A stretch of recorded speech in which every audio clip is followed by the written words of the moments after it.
MMA Fighting presents Timeline, Jon Jones versus Stipe Miocic. August 9th, 2008, UFC 87 Seek and Destroy, Minneapolis, Minnesota.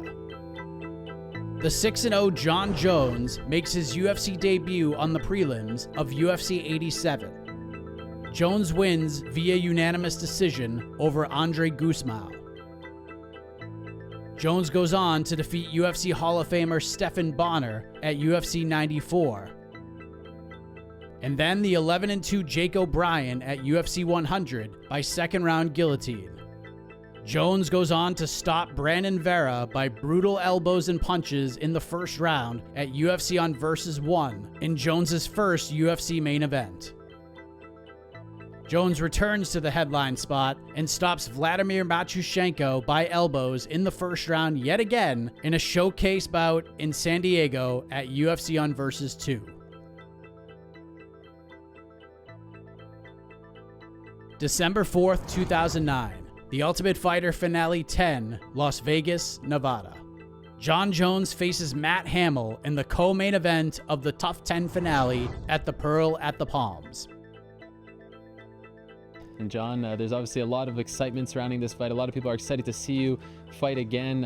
And I'm curious, because the last time we saw you in action, UFC 100, I mean, obviously you looked very good there, but it seems as though your career and your life has changed a lot since then. A lot of notoriety, a lot more publicity. Would you agree with that?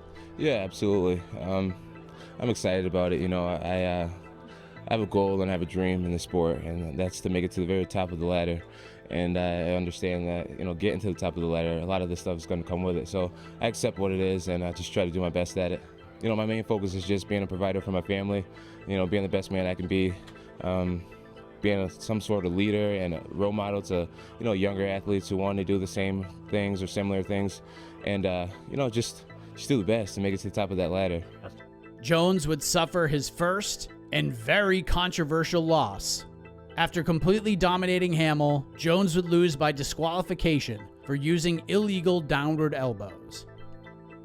I try to look at everything in life for the best, and now I'm not worried about being undefeated anymore, so I can go out there and be more relaxed. I think I hit him so many times, I just didn't understand why I wasn't getting stopped. Like, is he waiting for me to gas or something? Like, what is this? I looked at him like twice. I was like, why am I still hitting this guy? February 5th, 2011, UFC 126, Silva versus Belfort, Las Vegas, Nevada. Jon Jones is booked against top-ranked and undefeated Ryan Bader. Are you surprised that you are a 4-1 favorite? That so many odds makers, are picking you, and that really not a lot of people are actually picking him. Wow, that's 4-1. That's big. You know, I try not to play into odds. You know, gambling is against my religion, and I just don't gamble too often. I've tried it a few times. I suck at it, every little roulette. But I'm not trying to call you out on gambling. I'm just saying, are you surprised that you're such a big favorite? Yeah, I'm glad people believe in me, and you know, hopefully no one loses their money. I'll say that. In what would be his breakout performance of his career, Jones dispatches Bader via second-round guillotine choke. The UFC would offer Jones a short-notice championship fight immediately after his victory. There are a lot of moments in UFC history that we'll always remember. I think that was one of them right there when you were offered a title shot. Did you even know that that was at stake? You know, I knew Rashad had gotten hurt, but I didn't see that coming. You know, it was awesome, and yeah, God is really good. And this is going to happen on March 19th, right? Yeah, I got 6 weeks, so I have an after party tonight, but I definitely won't be drinking. It's right back to the drawing board, and I'm just so excited. I'm so grateful for this situation, and I think everything happens for a reason, and I'm not afraid of this moment. I feel as if it's my moment. I know it's not ideal, but do you think 6 weeks is enough time to prepare for Shogun? Yeah, I think 6 weeks will be great. I didn't get hurt at all. Actually, my big toe, I might have stubbed it on the way out, but I feel great. I'm already in shape, so right now it could only bring out an even tougher, more vicious, more fit Jon Jones. Jon Jones now fighting March 19th for the UFC light heavyweight title. How did this whole situation come about? We literally made this fight down by the octagon. It happened, you know, I found out this afternoon at like 2 o'clock that Rashad was out. And, you know, this is what we do, man. It's one of the cool things. It's not like boxing where if a guy falls out, you know, you got to postpone the fight. Any concerns at 6 weeks, his age, this might be too soon? Listen, the guy's proved himself over and over and over again. I mean, he's taken everybody out. Every challenge that's been put in front of him, he's finished. Is he still a young guy, 23 years old? And yeah, he is, but you know, he's so talented. He's so talented, and even tonight in such a big fight, he was in there. I'm sure he was nervous and had all those things, but he was so calm and cool, you know, and he did walk through Bader. March 19th, 2011, UFC 128, Shogun versus Jones, Newark, New Jersey. As promised, Jones returns to the UFC octagon a little over a month after his previous victory in the main event against Shogun Rua for the UFC's 205-pound championship. A lot of people were surprised when they found out that you've been signing your name as Champ 2011. How did that come about? You know, I believe in the law of attraction, and I believe that that you can speak things into existence, and I believe that when you know where you're going and you know what you want, the universe has a way of stepping aside for you. And me signing my signature with Champion 2011 on it, it can't hurt me. It can't hurt me. It could only help me to believe it even more, you know. So yeah, I mean, it works for me. Question for Jon Jones. Could you please stand up? Uh-oh. Do you really think you could win this fight? Have you seen Absolutely.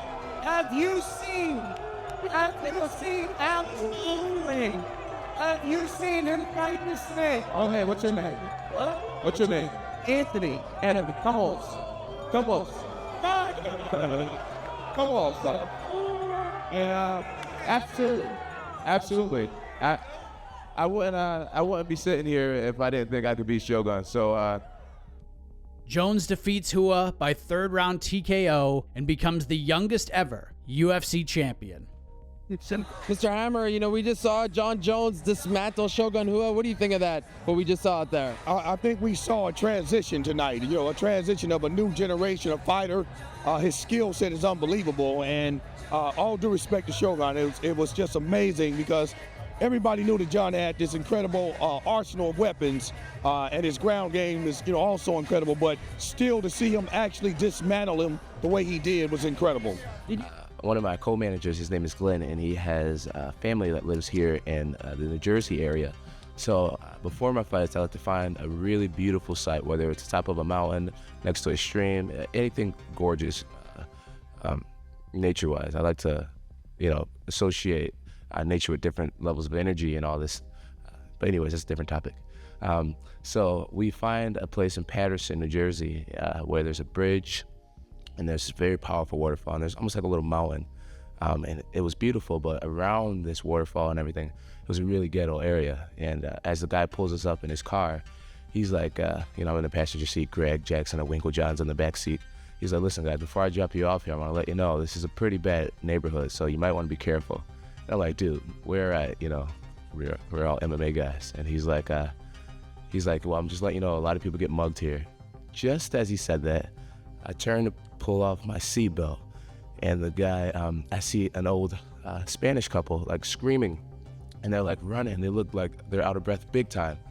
And I'm like, dude, they just got mugged. And he's like, no. And I'm like, maybe not, I'm tripping. And you just put that in my mind. So Mike Winklejohn hops out of the car, and he's like, you guys okay? And then she's like, you know, the guy he just broke my window open. He took all my stuff, and he's running. And so I'm like, what? So Mike Winklejohn, without hesitation, he just starts running, right? And I'm like, holy crap. And then Greg Jackson, he just starts running, and they both start running. So I'm like, what is happening right now? So next thing you know, I have like sweatpants on, I have an iPod and my Droid X, my wallet. I'm like, what is, like, where am I? What's going on? So I'm like, okay, it's time for me to take action. So I take my hands in my pockets, I throw my stuff on the floor, and I tell our driver, I'm like, dude, take care of my stuff. I throw it on the floor, and I just start running, right? And you know, I got these gazelle legs, so I'm running, right? And I'm running, and next thing you know, I catch up to my coaches, and I'm jogging, and there's a sprint, right? I'm like, so what are we doing? We're gonna catch this guy? And he's like, John, you get back. He's like trying to swim move me, like, get over me. He's like, get back, you don't need to be involved with this, right? And I'm like, nah, coach, God, trust me, man, I'll be okay. So then I put the jets on, you know. I went TOM. So I put the Jets on, and I catch up to the guy. I'm like, how you doing? You think you're gonna no, I'm joking. I'm joking. So anyway, so the guy, like, I'm like closing in on this guy about 20 yards away. And the guy's like, you can see that he's starting to get winded. So it's like, you know, he got this stuff and he's running. And he looks back and he usually sees me, you know, 6'4". You got Greg and Wink like behind us. Yeah, Greg and Wink's behind me and I'm just running like, yo, you know I'm gonna catch you, right? So the guy looks back and then he trips over his own foot. And so at the time he tripped over his own foot, I got so scared because I didn't know what I was gonna do when I actually caught him. So I actually like started barking like, I'm gonna get you, like, you know. So the guy's like, he looks back like, oh crap, but he's trying to stand up. And when he was standing up, I approached him when he's like in a, you know, in your March Cassette go type of stance, because he's like trying to get his momentum back. And one of his behind feet, I just came up with my foot and like scooped it out from under him with my foot, like just kicked him from the back, like kind of kicked his ankle out. And he fell down, and when he fell, he like, you know, scraped his hands up pretty good. And so he's down on the floor, and you know, I'm thinking like, I hope I don't get stabbed right now. So I'm just like looking at him like, should I ground and pound him? And Greg Jackson just comes out of nowhere and jumps on the guy's back, and he starts speaking Spanish, like, you know, and like, I'm like, you know Spanish? All right, so I'm like, let me do something, right? So I grabbed the guy's feet, and then I put him in this move, because I went to college for criminal justice, and I had a class defensive tactics. So I grabbed him, and I like figure four'd his legs, and I sat on his legs, and he's screaming at us, and Greg's like, you know, speaking Spanish. So as I'm sitting on this guy's leg, catching my breath a little bit, because we're sprinting uphill, I realized that I'm in like this Spanish neighborhood, and like all these people are coming out their houses yelling Spanish across the street. I'm like, oh Lord, here we go. Like, what is happening? Like, Greg's yelling like Spanish at people, and then a guy walked up to us, and he's like, yo man, that could have been my mama's car. And once he said that, I was like, yes, they're on our side. Like, I'm like, yeah, you punk, that could have been his mama's car. And then we went, and we all felt like superheroes, and we just had the best meditation session ever. And I just felt really good after that. I was like, I gotta win this fight. I got the hard work, dedication, and now I got karma on my side. So it was crazy. It was good.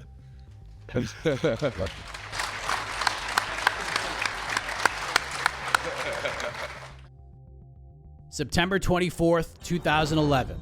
UFC 135, Jones versus Rampage, Denver, Colorado. Jon Jones returns for his first title defense against former champion Rampage Jackson. How sick are you of just being around Rampage? They're sort of forcing you guys to be on this traveling circus here. You know what? I'm actually liking it. I'm liking it a lot. You know, Rampage's personality is very unique personality, and if you're not familiar with it, it can almost come across as it can take people back, a lot of people back. You know, Rampage has that, you know, in your face, you know, oh, I'm gonna knock you out, kid, and all this, and Mr. T talk. And the more I'm around it, the more I've humanized him, the more I've realized that he's just some heavy-handed Mr. T wannabe, you know, I'm getting ready to fight, instead of this intimidating, I'm Rampage Jackson and I'll knock your head off type of thing, you know. So now I'm like, all right, like, enough fun and games, let's see who's a better fighter, you know. So it's actually helped me humanize him a lot, being around it. He and others have fueled this sort of this notion that you are cocky and trying to get fans to go against you because you've accomplished so much at such a young age. Honestly, I think that's what it is. Literally, it could be anything. It could have been any other word, and that would have tagged and kind of stuck. But they chose the word cocky. And the reason why they're calling me cocky, I think, is because of my age, you know. I'm a guy who's confident in myself, and I feel good about myself. I've accomplished a lot at it so far, and just really getting started. And it's sad, but it's two African-American men that's calling me cocky. So maybe they're hating on me for being the new fresh black face on the map. I don't know. Jones retains his title via fourth-round submission. Basically, our strategy was to just fight long and to make each shot count. You know, use a lot of the low kicks to set up higher kicks and you know, shoot straight. You know, Rampage just knocked out some of the best in the sport, but he tends to knock them out when they're swinging hooks, and he has that shell defense. So we figured if we shot straight, our chances of landing things would be more successful. So that's why I did a lot of up kicks and a lot of straight punches, because, you know, he does the best when he's rolling off the hooks. So what about Jon Jones impresses you? He has a lot of weapons, a lot of technique. He's quick. He's very athletic. He has tremendous potential. And, but I'll tell you something, Rampage had the best head movement he's ever had and really impressed me tonight. If he would have let his hands go tonight, it would have been something. For some reason, he didn't. Now, what about the Jon Jones in terms of his legacy? Do you think that he could actually be one of the best fighters of all time? Because right now, no one has ever even come close to really putting a chick in his say that. I'm not going to say that about anybody. I don't know, anybody here that I'm going to say, is going to be one of the best fighters of all time, because of all time is a long time. He's a great young man with tremendous potential. Are there people out there who could beat him? Maybe. I noticed him actually go for the front kick to the face there. Did you see that as well? Yeah, him and I did talk about that, but he hasn't, he hasn't learned it yet. When did you speak to him? Got it. Yesterday, day before yesterday. So you actually have a relationship with Jon Jones? Well, he's a kind of a friend. Right. Yeah. October 8th, 2011.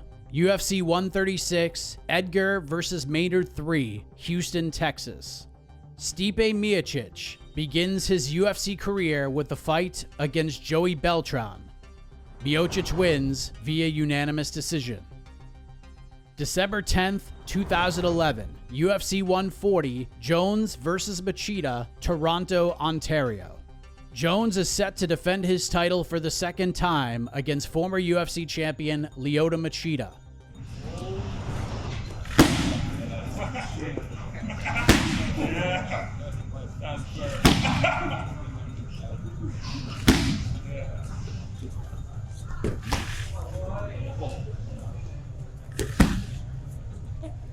Thank you guys.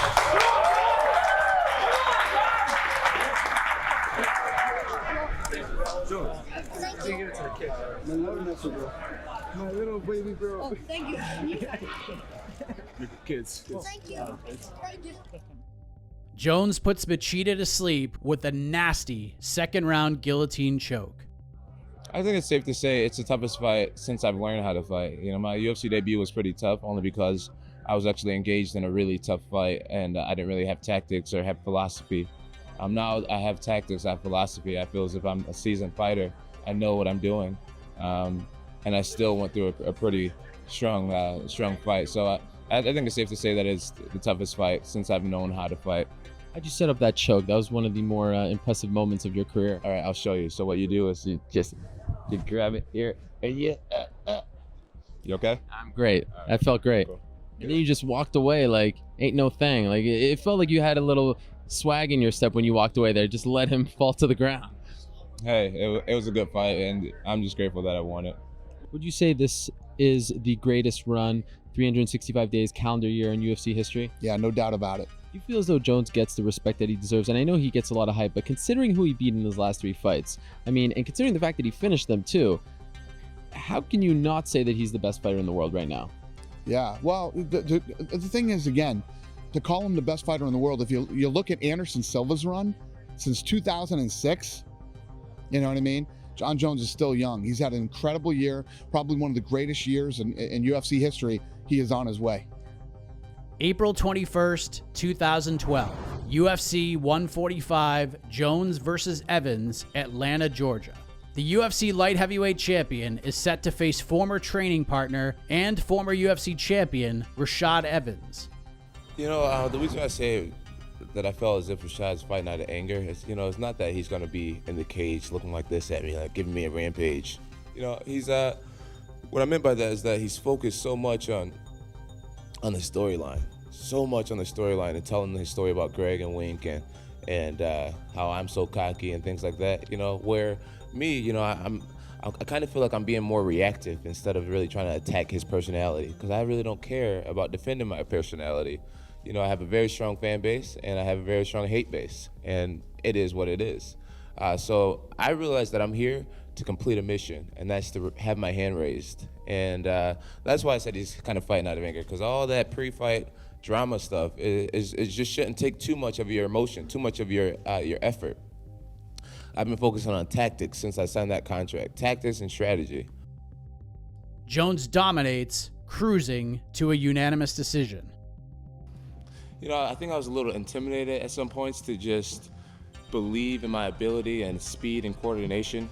I think as a result, I didn't fight as clean as I would like to have. But it was a great fight, and I respect Rashad a lot and thank him for taking this fight. What did you learn about yourself tonight? You know, I learned that I need to just trust my stuff a little bit more and not be intimidated, by people, what they have, and just to trust what I have. You know, like I said before, I definitely move very fluently when I'm going against a heavy bag or a coach with mitts. And tonight, I kind of felt gangly and uncoordinated at some points. I know that came from slight insecurity in my attacks. May 26th, 2012. UFC 146, Dos Santos versus Mir, Las Vegas, Nevada. After a quick knockout of the night performance in Nebraska against Phil DeFries, Miocic returns to face heavyweight prospect Shane Del Rosario. And they offered you Shane Del Rosario. He's making his UFC debut coming over from Strikeforce. How much did you know about him when you got the call? Well, I knew he was. I knew he was a good fighter in Strikeforce, great fighter in Strikeforce. And, when I got the phone call, didn't hesitate, took that fight. I asked him on Monday if he knew you, what his reaction was when he got the call. He said he didn't know you. He had to Google you to find out about you. Does that surprise you? Yeah, I'm still a little guy, working my way up. So it doesn't surprise you? Oh, no, I give it a couple more, I'm not worried about, big names. Keep fighting, keep getting better, keep winning. Miocic wins via TKO in the second round. You're such a humble fighter. You're such a humble guy. How do you remain humble now? You're an undefeated UFC heavyweight. You've won 3-0 inside the octagon. I have good coaches, good teammates, good friends and family. I just have good people around me. September 22nd, 2012. UFC 152, Jones versus Belfort, Toronto, Ontario. Originally scheduled as Jon Jones versus Dan Henderson at UFC 151 3 weeks prior, Henderson pulls out of the fight with an injury less than 2 weeks before the fight. Jones declines to face Chael Sonnen as a late notice replacement. Soon afterwards, the UFC cancels the entire card. Jones is rebooked against yet another former UFC champion, Vitor Belfort. Jones, what's the relationship right now between you and Dana? Because we've heard so many different things going on. You guys love each other, you hate each other. Hate him. I hate him. I hate everything about him.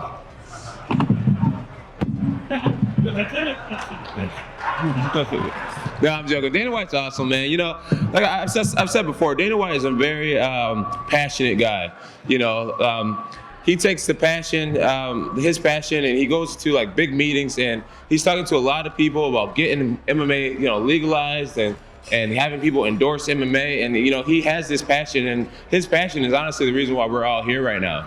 So when he's upset with you, he's going to be passionate. So, I forgive Dana White for any insults he might have given me, and I'm looking forward to talking to him and just moving forward. It's like I've said before, me and Dana White are both ambassadors of this great sport, and two of us not being on the same page really makes no sense for anyone. I really want to get this sport as far as possible and get the word out, and I think working along with Dana and the UFC is a great way to do that. So I'm looking forward to just moving forward, putting on this great fight, UFC 152, and putting this past us. Ultimately, why wasn't there a great card? What was wrong with that card? Why did it have to get canceled? I watch bar fights. I love fights, no matter what level it is. So I think it was more of an insult to the other fighters on the card that, pretty much, it was almost like saying they weren't good enough to host the card without me and Dan Henderson. And I think it was more of an offensive thing. They should be mad at the superiors, not mad at me. You know what I mean? So yeah, I think at the end of the day, I probably would have done what was best for my career. And I can't really carry the weight of what happened because it really wasn't my thing. I showed up to fight. My teammates was on that card. I would have loved to have been able to watch them fight. But I think some real questions need to be asked to Dana about why the fight got canceled. And how do you think the fans here in Toronto will react to you? Because obviously you've become sort of this polarizing figure, but if it wasn't for your decision, they wouldn't have a chance to see a UFC light heavyweight title fight. So do you think they will actually greet you with cheers as opposed to boos here in Toronto? I'm hoping that people are grateful for me being here and being able to entertain them ultimately. But I'm predicting that I'll probably get booed more than cheered. But I'm okay with it. I've come to terms with it, and I'll still compete at best. I'm here with the champion, ladies and gentlemen.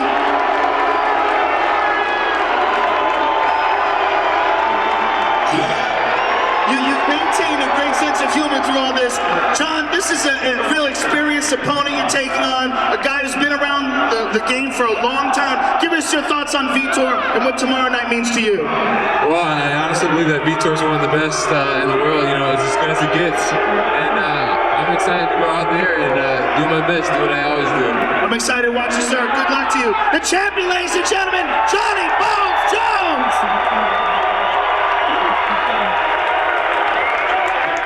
Jones taps Belfort by key lock in round 4. I would rate the performance. I think it was a good performance, but there's definitely a lot of room to improve. Vitor had me second guessing myself. I just got to get more comfortable in the octagon. I worked so hard on my stand up and so hard on my wrestling and things. I definitely need to embrace jiu-jitsu more and be a person who practices what I preach. And I definitely preach being a mixed martial artist and, being passionate about all martial arts. But I can admit that, jiu-jitsu isn't something that I do every day. So I thought my top game looked really poor. I think the ground and pound was pretty good. That's something that Greg Jackson really prides himself on, is having good ground and pound. Striking was fair. And as far as getting the fans behind me again, I think I have a lot of fans behind me. Obviously, there's going to be people who support you, and there's going to be people who want to see you fall, and that just goes with being in the position that I am in. But the biggest thing is just to focus on the people who is pulling for you, rooting for you, and want to see you make it, and just focus on them. With a performance like that, considering how resilient he was, he didn't tap, obviously, and he fought out of it. Does that sort of win the fans back? Do you think that all is forgotten now? I sure hope so. Jon is a really good guy. He's such a tough warrior. And to see, he was in trouble. And, he showed a lot of heart and a lot of guts. And some other people might not have done that. And I hope he inspired a lot of people tonight. He came out to Bob Marley's Could You Be Loved? What message was being sent there? I think he was asking if he could be loved. September 29th, 2012. UFC on Fuel TV 5, Struve versus Miocic, Nottingham, England. After a 3-0 start in the UFC, Miocic is booked in his first main event against Stefan Struve. Miocic goes on to lose by second round TKO, but takes home Fight of the Night honors. April 27th, 2013, UFC 159, Jones versus Sonnen, Newark, New Jersey. Despite coming from a title loss as a challenger at middleweight, the UFC books Chael Sonnen as Jon Jones' next opponent.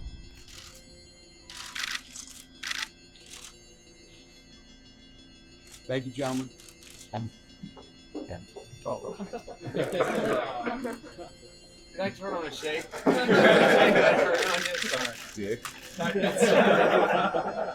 He's changed a little bit as far as his public persona. He's changed a lot. Jon Jones has changed a lot. What you have to understand is that he came into this business as a kid. I mean, he's a young kid, and all the fame and all the pressure and all the stuff. I think he's really starting to catch his stride now. And I mean, look at the shape he's in for this fight. I couldn't be happier with Jon Jones. Does he have any shot in hell against you? Do you give him even a 0.01% chance? Chael is a great fighter, man. He's a great fighter. People are just disregarding him completely, and I'm not. My camp is not. We've seen what he did to Anderson. We see what he did to Brian Stan. I saw what he did to Nate Marquardt. He's legit. He's legit. He doesn't always come out on top, but he always brings a fight. And I've never fought a guy who's southpaw, who actually shoots from the southpaw stance and things like that. So style makes matchups, and I'm taking this very seriously. I believe that this could be the fight of my life, to be honest with you, or I could just dominate him and eat him alive. One of those are true, and we'll find out which one is going to be true. I'm ready for both of them. Jones successfully defeats Sonnen by finishing him via TKO late into round 1. June 15th, 2013, UFC 161, Evans versus Henderson, Winnipeg, Canada. Miocic makes his return to the cage as the co-main event against Roy Nelson. You're coming off a loss, first loss of your career. How does that change the way fight week feels for you, your mindset, how you approach this fight? I think I approach every fight the same. I'm just gonna win. Of course, last fight didn't go the way I wanted it to, but but that's why I'm here and that's why I took the fight. Obviously, that one of the biggest upsets in the NCAA tournament, Cleveland State was a part of it back in. 86. 86, sorry. Yeah. It was. You can be the next Cleveland State guy to pull up an upset. Who was that against? I can't remember. Syracuse? Was it Syracuse? I think it was. And maybe Indiana. I don't remember, but yeah, I know you're talking about. It was a Cleveland State. I remember talking about. Yeah. So you could channel some of that. I'm in for that, dude. As the underdog. Give it to me. Let's go. Post-fight at UFC 161 alongside Stipe Miocic, who just pulled off a huge upset over Roy Nelson. And Stipe, I'll ask you off the bat, was that an upset? In your opinion, did you pull off an upset, or was that supposed to happen? Well, on the bookies part, it was.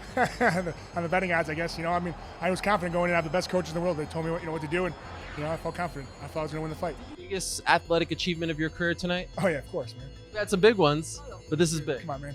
Cormier, man. Winnipeg first time. Let's go. This is awesome. Don't get better than this. Who do you want next? My bed. Enjoy it. This was a huge win. Miocic goes on to win his next 2 bouts in the UFC. In Chicago at UFC on Fox 10, Henderson versus Thompson, Miocic defeats Gabriel Gonzaga by unanimous decision. Who do you see next for you in the heavyweight division? Obviously somebody higher ranked than you, but do you have any preference? No, I just go home, heal up, get better, and wait for the call. All right.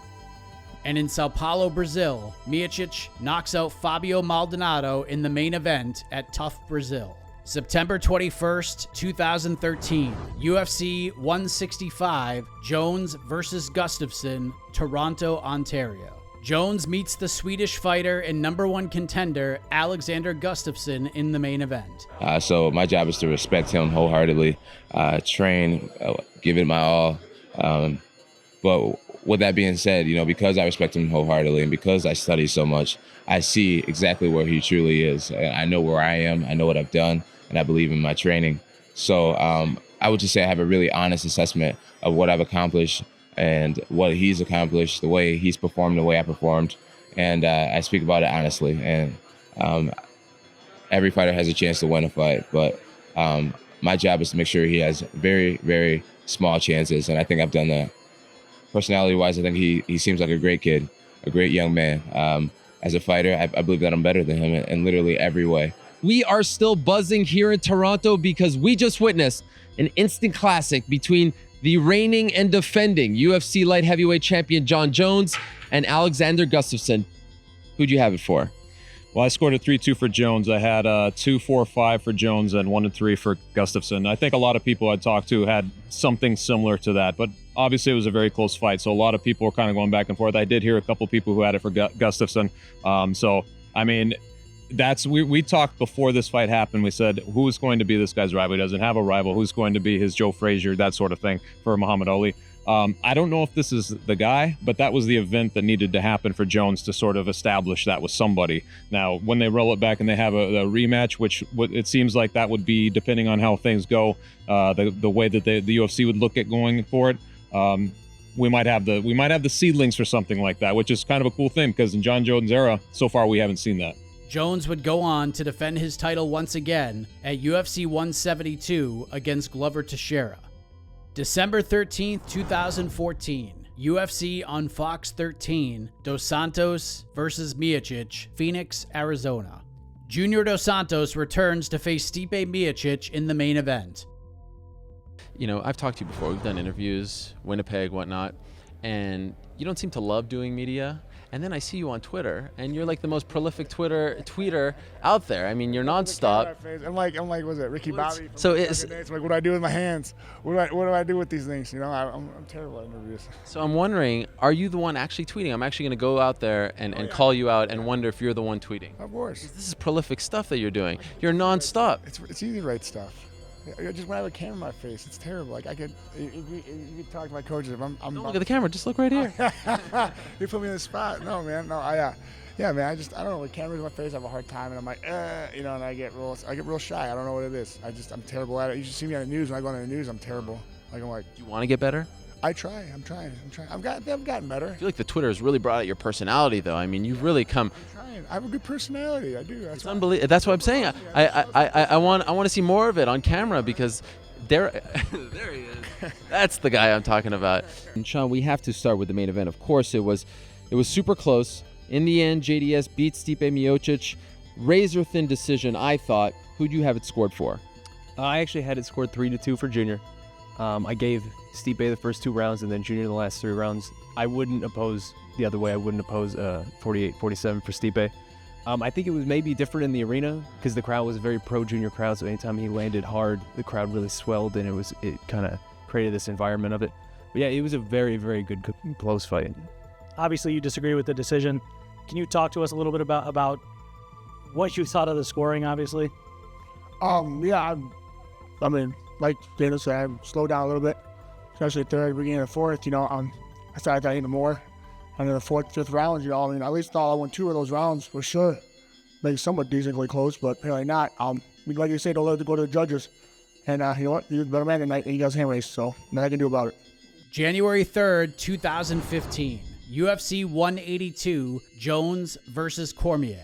Jones is finally set to face his rival, the undefeated Daniel Cormier.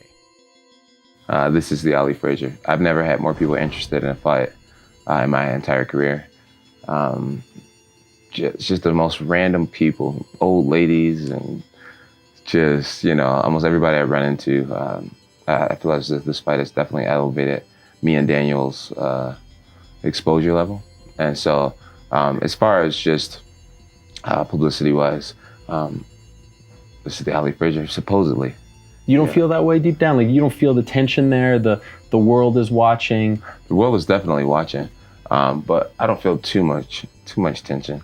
I've been in these situations so many times before, and I don't think people are really grasping that. I think to the fans and to media and to everybody else, this is just so crazy. The only thing that's been crazy about this fight to me is what happened at the press conference and the amount of exposure this fight's got. I've thought, it's a little wild. But to me and my camp, this is what we do, man. This is what we do. Do I have nerves? I have nerves going into this fight. But I have nerves going into every fight. Okay. But, you got to really try to put yourself in my mind for a minute and think about what I've been against. This is not the first guy that's supposed to be a monster. And every time I go out there and I do my job. And so just through proving myself over and over again, my confidence and my self-belief is at an all-time high. Why are people so obsessed with the real Jon Jones and your image and what you say and they scrutinize? Why do you think that is? I think it's because no one really knows me. No one really knows me, and you can't really criticize or scrutinize my technique because I do things right inside the octagon. So I think it just gives people something to talk about. I think it's it's something for the trolls, it's something for the fans to engage in, it's something for the MMA community to have something to blog about and stuff like that. Not to say that that I'm the center of everything, but for the people who like to talk about me, I look at it as it's just something to have people talking. Well, you can't say that I gas out in my fights. You can't say that I do steroids or there's nothing to talk about when it comes to me as a fighter. I do things right. Jones wins the fight and retains the title by unanimous decision. My plan is to become the greatest fighter of all time, and it's so feasible, it's so attainable. All I got to do is just stay focused and keep believing just the way I believe, and to keep working. And I do believe 2015 will be the year I solidify it. And as far as beating him in somewhat of his own style, I watched him fight so much that I actually absorb who he is. I absorb grinding. I absorb, I watched him hold my boy Frank Mir against the cage, and I was just like, I see what you're doing there. And just watching my opponents so much, I start to subconsciously inherit their talent and their gifts. And so a lot of times you see me do exactly what they would want to do to me, I'd end up doing it to them. I am proud to say that this team is unbroken. So everyone who brought Breaking Bones shirts, you saw what happened. Feel free to buy yourself an unbroken shirt from Reebok. April 28th, 2015. Jon Jones is stripped of the title. The UFC strips Jon Jones of the UFC light heavyweight title in the wake of his arrest on felony hit-and-run charges. Jones was slated to face Anthony Rumble Johnson at UFC 187.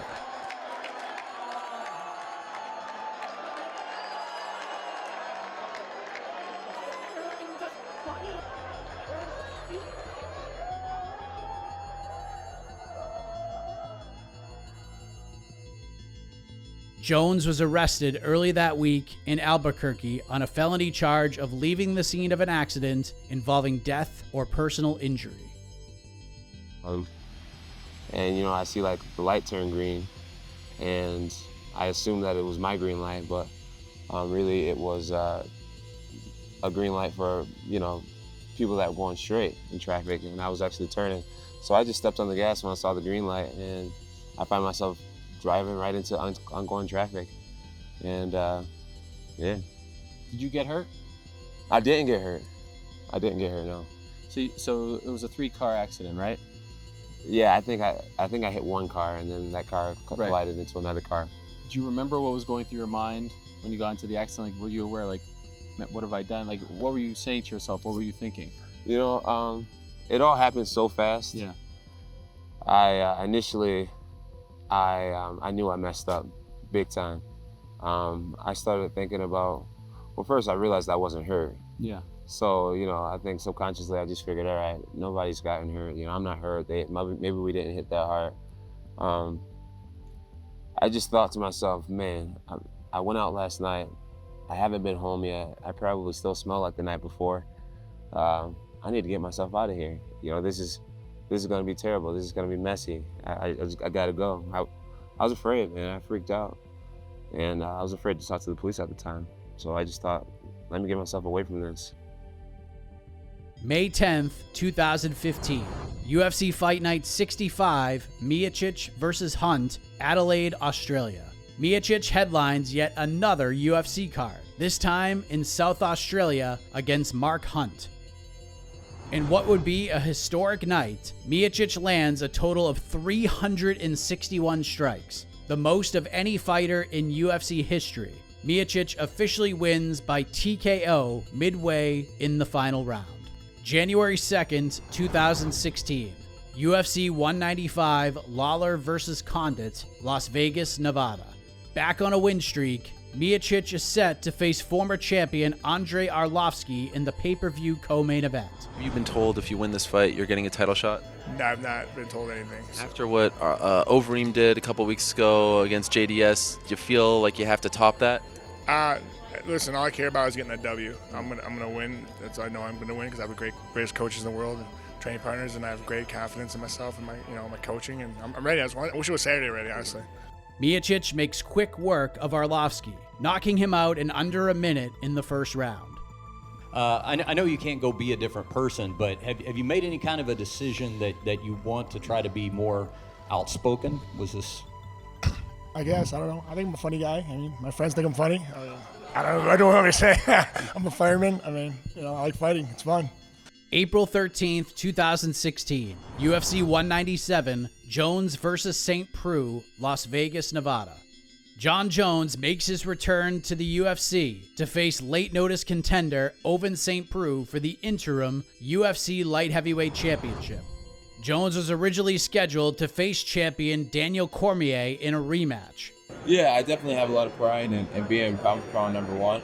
I mean, who wouldn't want to be number one at what they do? So it makes me really happy. It's something that I will train hard to protect. But at the same time, I'm not a guy who fights, not to lose. I fight to win every time. Not only win, but dominate. So yeah. Jones cruises to a decision victory and becomes interim UFC light heavyweight champion. I gave Daniel the finger leaving the octagon. It felt great to do. it creates buzz. It gets people ready for the fight. You know, it's like, okay, you know, me and DC don't like each other. He's been in my sights this whole time. We had a minor bump in the road. We had to take a little detour, and now it's back to you know, this beef with DC. So it wasn't. There was not too many emotions involved with me doing it. It was more for fun. It was more to get a reaction from the fans and restart this storyline between me and DC. May 14th, 2016. UFC 198, Verdum versus Miocic, Curitiba, Brazil. After 10 fights in the UFC, going 8-2 and on a 2-fight win streak, Stipe Miocic gets his shot at UFC Gold against the heavyweight champion Fabricio Verdum. Miocic wins the title in what MMAfighting.com declared the 2016 Knockout of the Year. Miocic becomes the UFC heavyweight champion at 2 minutes, 47 seconds into round 1. You know, actually tonight on ESPN for 30 for 30, they had Believeland. There was a documentary about how Cleveland sports, they went on championships. So I knew I had to put an end to it. You know, I had to stop the curse for us, and you know, it went well for me tonight. This the time that you commit yourself 100% to fighting and push the firefighting to the side, or are you still gonna keep that recipe together? I'm gonna keep that recipe together, man. I love being a fireman. I love helping people. I ain't gonna change, man. I'm a champ, you know, but I'm gonna keep being a fireman like I am. I love helping people. I trained too hard. I want to keep this belt for a long time, you know, and you know, I know Cleveland's got the curse, and you know, I'm bringing a championship back home to Cleveland, but yeah, I'm gonna keep this belt for a while. I promise you that.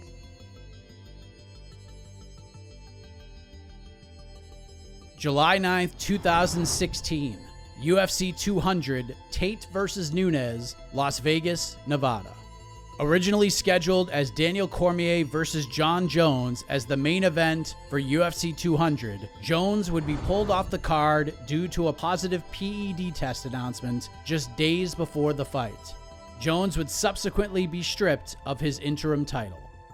Mark, it was a surreal sight in many ways, especially when you consider the kind of mood Jon Jones was in less than 24 hours ago. In the best mood possible, just 72 hours away from his fight. Now here we are, a complete 180. He's crying in front of the media. Didn't say too much as far as what the substance was, what's, you know, the next step for him. But I'm curious, just right off the bat, what was your biggest takeaway from what we saw here moments ago? It's just kind of sad. The whole thing is kind of sad. And like you said, it's amazing how quickly things can turn in this sport, where less than 24 hours ago, Jon Jones was on another dais in another part of MGM Grand, talking trash to Daniel Cormier, talking about a fight that's going to probably make him a lot of money. Now that fight is off. Now he's possibly facing a 2-year ban from the sport, just like that, in less than 24 hours. It's unbelievable. Jon, I'm just wondering, have you had a chance to communicate with DC at all? And if you haven't, what's your message to him? What would you say to him?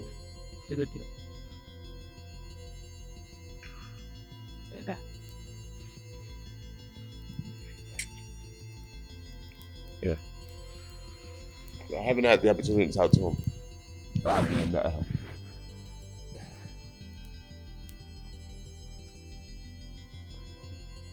And you know, I just wanted to tell him that I'm sorry. That's really it. I know this fight meant a lot to him. September 10th, 2016. UFC 203, Miocic versus Overeem, Cleveland, Ohio. The UFC comes to Cleveland for the first time, and their hometown fighting hero and heavyweight champion Stipe Miocic is matched up against Alistair Overeem in his first title defense.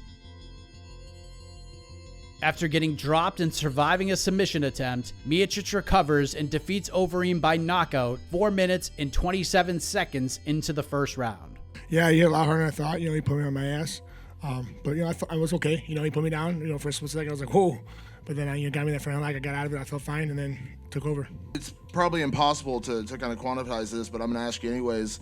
What was the better feeling, you know, winning the title in Brazil or feeling what you felt tonight in front of your hometown crowd? OHIO, baby. That's all I'm going to say.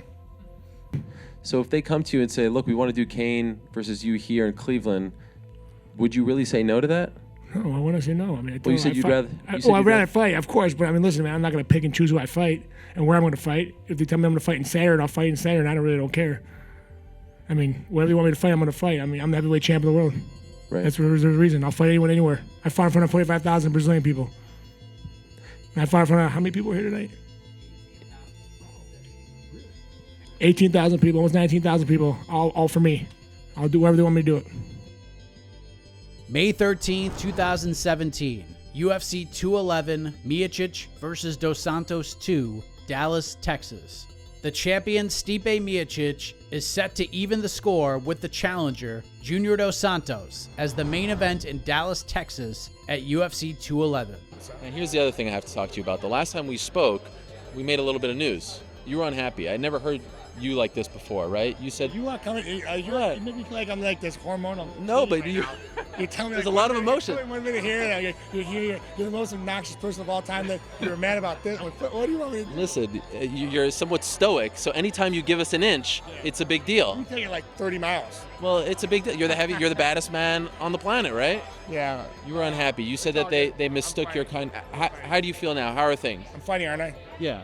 All right, we're good. But are you under duress a little bit? Like, do you want to clear up things afterwards? It's all good. We're good. On the next Now we're back to one-word answer. Once again, Miocic retains his belt via first-round knockout.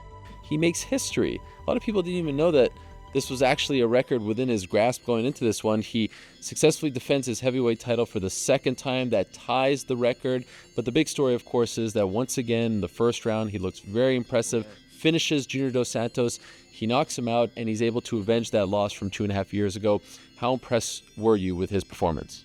I mean, it's hard not to be impressed, right? Like what he's been able to do over the past couple of years is really quite remarkable. Four wins in a row. I mean, five wins in a row, but 4 first-round knockouts against legends of the sport. I mean, Verdum, Overeem, Arlovsky, and then tonight.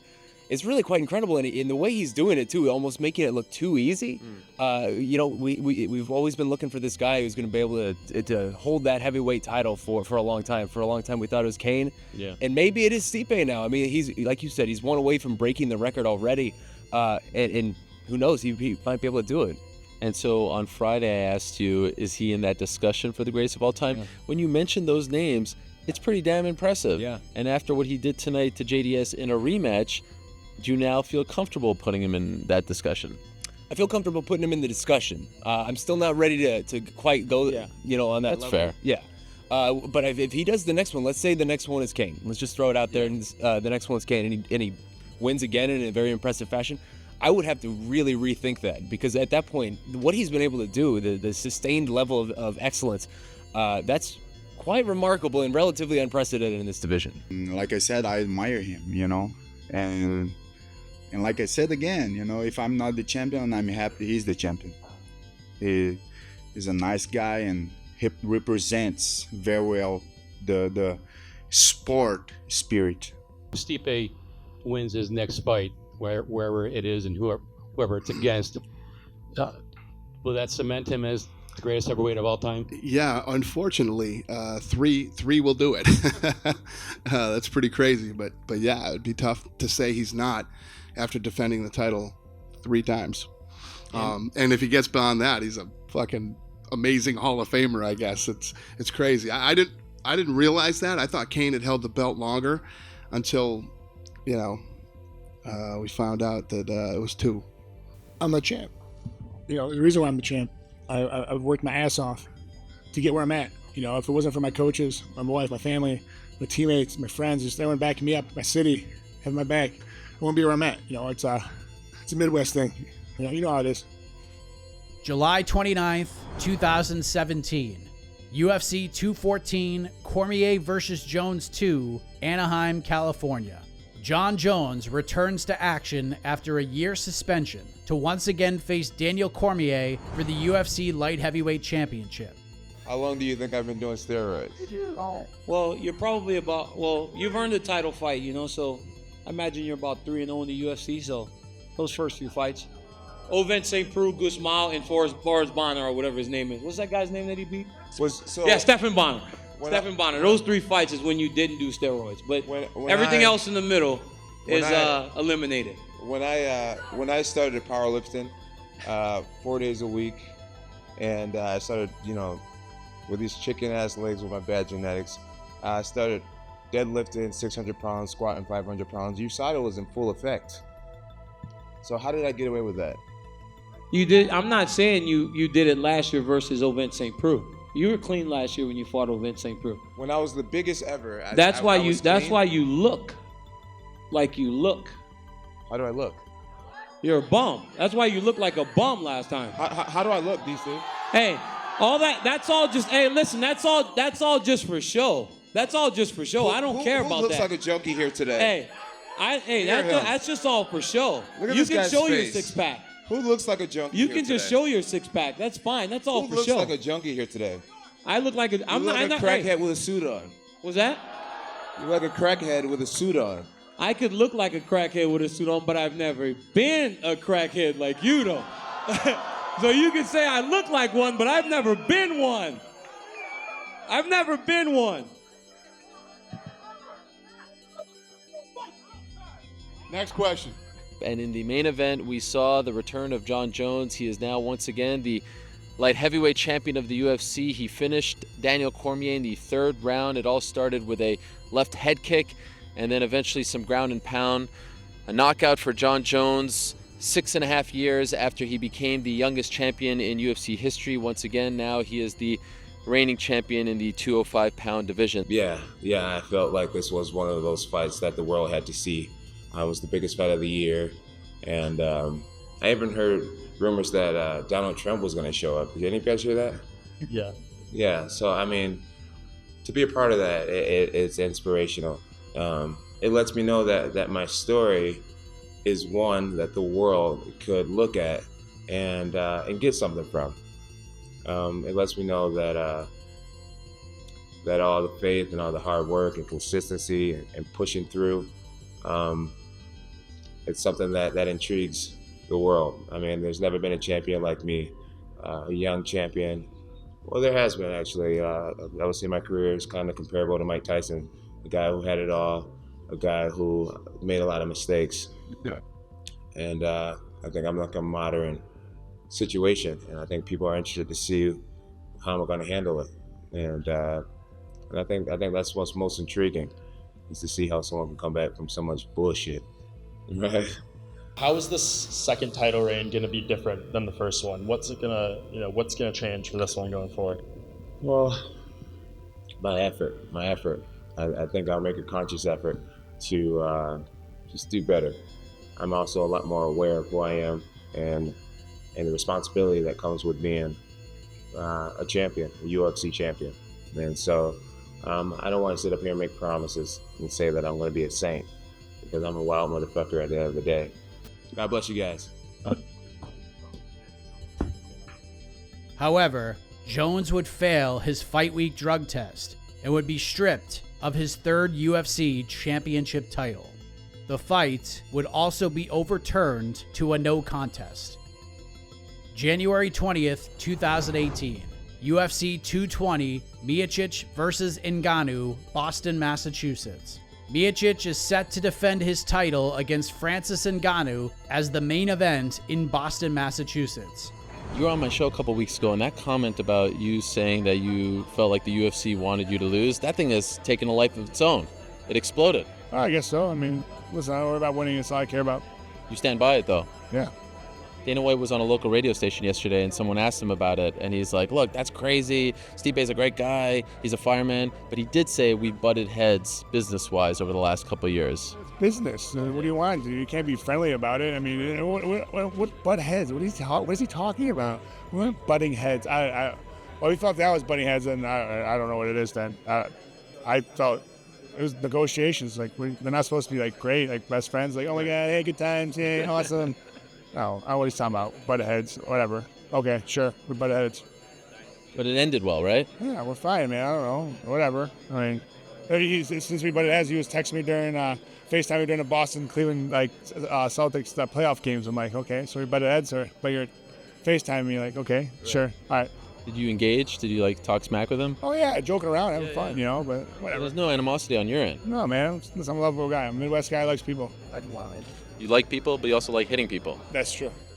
An interesting night. History was made, Dave. As you know, Stipe Miocic is now the winningest heavyweight champion of all time. He defeats Francis Ngannou via unanimous decision. It was a somewhat dominant, one-sided fight, but really that doesn't tell the story. When you talk about the scorecards, yes, he won, 50 to 45, 50 to 44 on a couple, but the first round of that fight was, at least for me, one of the most mesmerizing, frenetic, nerve-wracking, somewhat terrifying rounds that I've ever seen. What were you thinking? You were inside as you were watching that first round. Francis is dropping those bombs and Stipe's not going down. I think I went 5 minutes without taking a breath in that first round. That was absolutely incredible. With one of just the most electrifying rounds of heavyweight fighting I've ever seen. I just want to go back to your previous answer about taking the belt and giving it to your coach. You said that guy respects me. So I'll ask you flat out, do you feel like Dana White doesn't respect you? I don't know. I don't really care. Where's my coach at? Those dudes right there, my family. They all respect me. I respect them. They come with me. We go to war. No matter what happens, win, lose, or draw, that's my family. We all respect each other, no matter what the situation is. I don't really care. Honestly, I got so much on the plate right now. I'm so happy.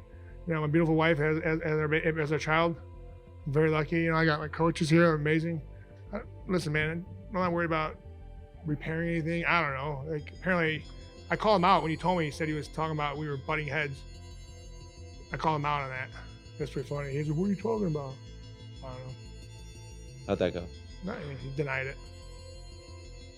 Can you kind of reveal to us how much did it mean to you, or were you sincere in that the record doesn't really mean that much to you? Well, now it means something to me. I beat the guy that I couldn't beat, so it made it that much sweeter. This guy's a phenom. He's 1 in a million. Blah blah blah. Well, guess what? He lost. He lost to a Midwest boy that's 40 pounds lighter than him, and I'm the greatest heavyweight. I defended it 3 times. No one's ever done that. Right. You truly believe that you're the greatest of all time? Fuck yeah, I do. No one's ever defended it 3 times. I've done it. I had a killer's row of fighters to get to it. I had a hard path to get to the title, and I had a hard path to defend the title. I had top dudes, I had to fight Arlovsky, and I had to fight Verdum in Brazil on 45,000 people. I mean, crazy. Next guy, Overeem, killer, K1 champ, hits like a ton of bricks. Next guy, JDS, who I lost to. Now I got a guy that's a phenom. Nothing's ever easy. I know fighting ain't easy, but I never had an easy road. Everything was hard. July 7th, 2018. UFC 226, Miocic versus Cormier, Las Vegas, Nevada. Daniel Cormier moves back to heavyweight to challenge Stipe Miocic for his heavyweight title as the main event of UFC 226 at the T-Mobile Arena. The heavyweights, they don't move like us. They can't go as hard as me. I haven't lost a wrestling match at heavyweight. I haven't lost a fight at heavyweight. I haven't lost a round at heavyweight. And Stipe Miocic is the guy that's supposed to do it. Great guy, firefighter hero. Get his ass kicked on Saturday. I'm the new champion, Daniel Cormier. Is Saturday going to be your biggest payday ever? Yes. Does that change anything? No, it's cool. I love it, especially because for my family, but I don't care about the fight, and it's great that, we're working stuff out, and it worked out great, and I'm happy. Finally. Is this the first time you think when you walk in that cage, you're going to be happy with that check you get? 100%. 100%. Yeah, yes, 100%. I mean, I've already got a challenge in the back. Derek Lewis told me that he was going to knock me out right before we walked out of here. So, I mean, Derek Lewis may knock out Francis and then knock me out afterwards. I don't know. I know they got guys that are lined up to fight me. He's been sizing me up since I got back there and called me small. He's like, well, you're a lot smaller than everybody up here. That's rude, Derek. He said it. Like, wow, you're a lot smaller than everybody else. What? That's crazy. Derek, what's your issue with Daniel? I want to know too. He disrespected Popeye's chicken on a commercial a few years ago.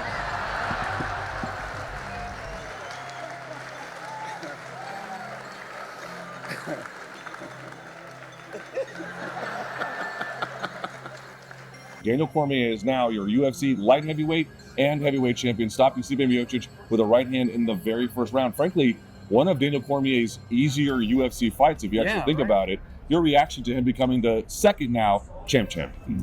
It's just unbelievable. It's surreal how much one night can change in this sport, or how much one night can change your whole career, your legacy in this sport. Daniel Cormier comes into this fight as someone who was always the bridesmaid. I mean, he was the light heavyweight champion. He is the light heavyweight champion, but he always had that Jon Jones stain on. He was never going to leave. And now within one night, in 3.5 minutes, all of a sudden, he has a completely different legacy. He is maybe one of the greatest heavyweight fighters ever.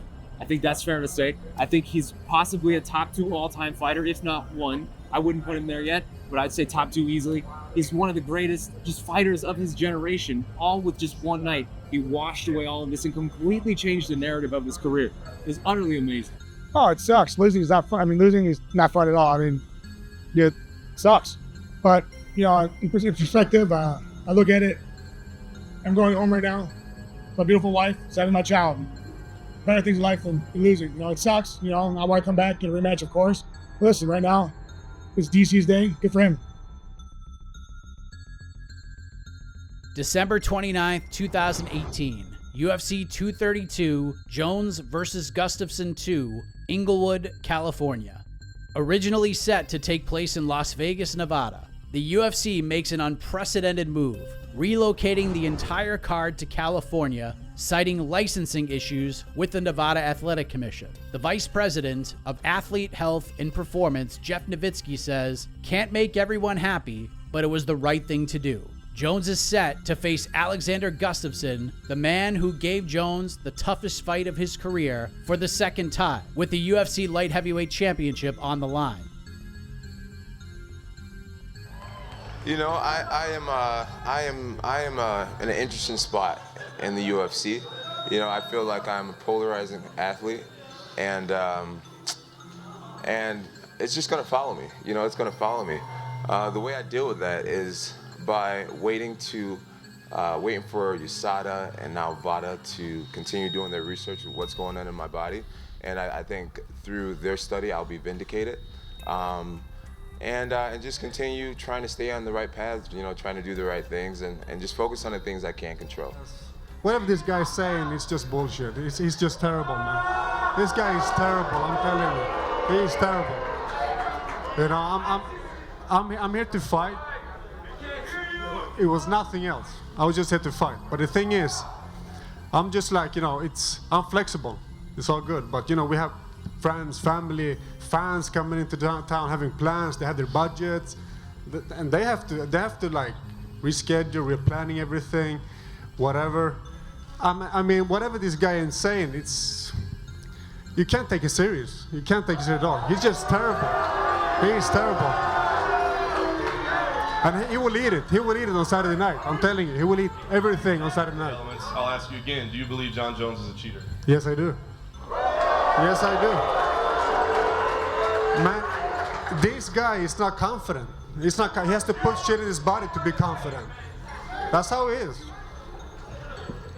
So Dana, I wanted to ask you, has there been any compensation that's going to be given to the fighters since they'll have an increased income tax? Any conversation what? Compensation for the increased income tax in California for the other fighters? Who's going to pay my income tax in California? And also the increased medical costs? What? And the increase for the medicals for California State. Yeah, it is what it is. It's either that or not fight. Nobody gets paid and nobody does anything. It is what it is. We had to move it. And listen, it's costing everybody more money. It is what it is. So me, I was no genius throughout schooling. So I'm learning all these things about pictograms and picograms. See there, exactly. I'm learning as we speak. I'm still learning what this stuff is. And the funniest thing is someone trying to convince me as an undefeated fighter that I'm not confident because of a pictogram. Say it again. Say it with a pictogram. I illegal shit in your body, Joe. I think this is so funny that the person who lost is making an excuse of a microscopic chemical that is, instead of just saying Jon Jones's balls is way bigger than mine, and that's why he beat me. This guy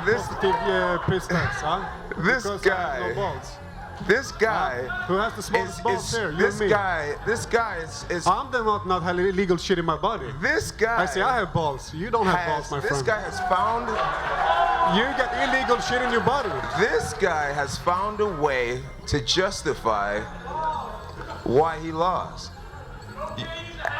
It's hilarious. I heard you and Jeff Nowitzki say, and Andy Foster said it as well, that you are 100% sure that this isn't as a result of a new ingestion. This is the same metabolite that was in his system back in July of 2017. The question I don't seem to find the answer to is, how do you know that? Because that's what the experts are saying. The experts are telling us that's what they do. How else would I know? The experts are telling us. And I don't expect you to know, but who are the experts? Ask Nowitzki. Call Nowitzki and set up an appointment to have an interview with him. He'll tell you. Ariel, I can help you with that. You know, you probably can't, actually. You let Nowitzki answer that question for you. I would love Nowitzki's the expert on that. Jon Jones is calling it a pictogram, for Christ's sakes, okay? Unfortunately, he's not I don't think he can answer that question, so talk to Nowitzki. Okay. He's also said that there's 12 to 14 other cases of this happening. Yeah, you got to talk to Nowitzki. If you want to talk drugs, talk to Nowitzki. Okay, can I just ask John what he wanted to say? John, what did you want to say? I'm going to take the advice of my boss and have you talk to Jeff. Yeah, let Nowitzki talk about that. Okay. I think through science, I think I will be vindicated. I've passed the polygraph test. With pretty much the FBI, which means if I was lying, I go to jail for perjury. I passed a polygraph test, saying that I've never intentionally taken anything illegal to enhance myself. And now that science is starting to show itself, you will realize that, I mean, half the people that are judging me haven't opened a chemistry book since high school. And so, I mean, it's true. It's so true. And so people are ignoring the fact that a picogram, people are ignoring the fact this shit is so small that it almost should have never been brought up. It's so small. It's such a small amount. It has no effect. And there is something in my system that is microscopic, that is so small that does not help me do shit. There we go. A soul. I like that. And there's no reason to come at USADA about this. What I am is a guinea pig for our sport. What I'm finding out is that this shit is happening all across sports. There's so many athletes right now that has the M3 metabolite in their body, and it's coming in pulses and it's coming in waves. But my situation is the most public. But the reason why I'm here today being able to fight is because it gives me no advantage. Science is getting so good that they're finding shit. I guarantee you there's many people in the audience that has shit that's on the ban list that's never done any type of steroid, that wouldn't even know what this shit is. So the fact of the matter is, there is something in my bloodstream. It does not give me any advantage, and I'm grateful that USADA found it, because I'll be able to educate myself and know more about it. And for fighters in the future, it's going to help out a lot of people. I think the science is just so strong. They're finding shit that you know, it's like, it's hard to explain. But I know for a fact that this is going to help fighters of the future and our sport. And no one said it should be easy being who I am. I accept the difficulty in it, and I'm up for the challenge. And like I said, through science, I feel like I'll be vindicated. So no worries. This is all going to be a blessing in disguise for me. Jones once again regains the UFC light heavyweight belt by defeating Gustafsson by TKO. When it comes to Daniel Cormier, he's always quiet unless he's speaking out to discredit me, my legacy, my achievements. You know, every time he opens his mouth, and it works against him. I see the fans' reaction. They're just like, dude, leave Jon Jones alone for once. Dude, he beat you. You sound so bitter. He works his hardest to try to discredit and try to delegitimize the fact that I beat him twice.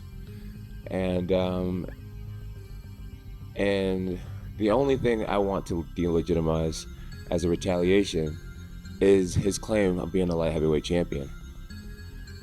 He was never the light heavyweight champion. He never beat me. This has been my era since 2011. I want to make that loud and clear. DC is no champ. When we talk about an asterisk next to my name, there's going to be always an asterisk next to the idea of him being a champ. The only way he can shut me up of what I'm saying right now is to beat my ass. Simple. Me going to heavyweight would be making it extremely personal. And for me, I have no problem with DC. I have a problem when he comes out and says, see, I told you guys he's a cheater. I told you he's a cheater. I have no real problem with DC. I'm not going to go to heavyweight and try to take everything from him and destroy his legacy and all that type of stuff. Is it possible that I could do that? It is possible. But I'm fine having mine and he can have his. DC needs to admit to the people that he was never the light heavyweight champion. Or face me at light heavyweight and shut me up. March 2nd, 2019, UFC 235, Jones versus Smith, Las Vegas, Nevada. Jon Jones is set to defend his title against Anthony Lionheart Smith as the main event for UFC 235 at T-Mobile Arena. Mainly like his last two fights is when I started noticing who he was. I never even knew who he was, a few months ago. But I do respect him. I respect him tremendously. I respect every fighter. Last time I looked past the fighter, I almost lost to Alexander Gustafsson, and I promised myself I'll never do that again. So yeah, we're up for the fight for sure. Do you feel like he is using PEDs? Do you think he's a doper? To be honest with you, I don't care. It doesn't matter to me. Number one, but I was fighting for years before you saw it was a thing. I've been fighting people on steroids my whole career. So it just genuinely doesn't matter. And I think with it, without it, Jon Jones is one of the greatest talents we've ever seen in MMA. And I don't think that any of that other stuff matters. I don't think that stuff would change that. With it or without it, Jon Jones is going to be the world champion. That's just how it is. And that's the guy I'm preparing for. So it's all just a big distraction. And that's why I tune it out and I don't talk about it. And I genuinely don't care, man. Jones wins the bout via unanimous decision. I don't know, man. I don't know what happened. I did exactly what I told everyone I wasn't going to do. I let Jon Jones sit back and be Jon Jones. I don't know, I guess sometimes you just go in there, it's not your night, I guess, but that's just not good enough for me. I don't know, I just couldn't pull the trigger. When I did, I didn't combo up like I was supposed to, and I don't know, man, I didn't do anything I was supposed to do, except for defend the takedowns, and I think I did a much better job of checking kicks than I have in the past, but my cardio held up, so all you fucking idiots can stop talking about it. I mean, that's really the only positive I can take from this, man. It's a whole fuck ton of negatives, that's for sure. I was in there, you know what I mean? And I don't feel like I got ran through. I just kind of got shut down. I mean, I don't feel like Jon Jones just went in there and beat the shit out of me. I just couldn't get going, and I mean, that's Jon Jones though, I guess, he I said I needed to force Jon Jones to fight me, and I didn't do that. He didn't fight me, he nullified me, and it's gonna haunt me for a long time, and I'm gonna have to get back to the drawing board and sit down with Mark and Scott and figure out what the fuck happened. It was great, it was a lot of fun. I felt really familiar tonight at work, a little bit too familiar actually. Like in my warm-up, there was like no nervousness, and that was making me uncomfortable. The fact that there was no nervousness, I was almost questioning myself. Am I ready? Am I taking this seriously enough? And I know that I have done everything in my power to be prepared for this, but I think a little bit of nerves are actually a good thing. And tonight I just felt so doggone comfortable in there. But I feel like that's God's grace too. He blesses me to have a sound mind, and so I can't ask for it and then be confused when my mind is sound and at peace with what I'm doing. You know, I feel like in the last round, yeah, I definitely could have done more. I'm not really proud of my 5th round, holding him against the cage like that. But at the same time, you know, there's a beloved Randy Couture who made a whole career out of the way I fought in the last round, holding people against the cage and just chipping away at them. I totally fought Anthony. If you look at the stats will show that I totally fought Anthony. And I feel like it was his job to get off the cage. It was his job to make it a fight. He was the one losing.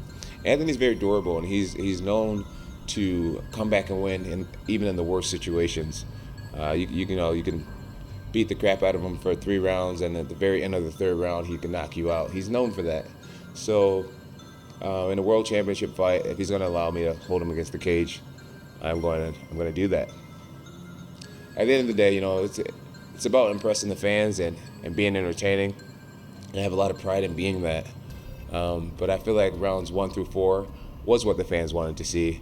And the 5th round was for me in my camp, just to take home that new belt. July 6th, 2019, UFC 239, Jones versus Santos, Las Vegas, Nevada. Jon Bones Jones returns to Las Vegas, Nevada to defend his title against former middleweight and now surging light heavyweight contender Thiago Santos. I just want to start by thanking my Lord and Savior Jesus Christ for bringing me this far, for bringing me back. And I pray that God's will is done. And I'm excited to just do my work and use my gift. Despite Santos suffering a horrific knee injury, Santos gives Jones a really difficult test. However, Jones retains the title via competitive unanimous decision. Yeah, you know, he was extremely powerful. You know, his kicks were powerful, his punches were powerful. And I wanted to play a smart game. It probably would have been a lot smarter to get him to the ground and test him there. But I feel like I was winning at what he was absolute best at, you know? I feel like his team had him optimally prepared. His cardio was great. His punches and kicks were great. And I felt like that was his best, you know, that was his best. And I found a way to win on the feet at what he's absolute best at. And so in a rematch, if that were to happen, obviously I need to make some adjustments and make smarter choices. Look for maybe attack him where he's a little weaker. But I am proud because his kickboxing and his stand-up is what he's known for. I faced it head on 25 minutes and I found a way to come out on top. So, hey guys, God bless you. Get home safe. You're in Vegas, have a little fun. And I love you guys. Love the fans that are listening. I love you guys so much. Thank you for the support. It means everything. You are my motivation. And God is good. Jesus is number one.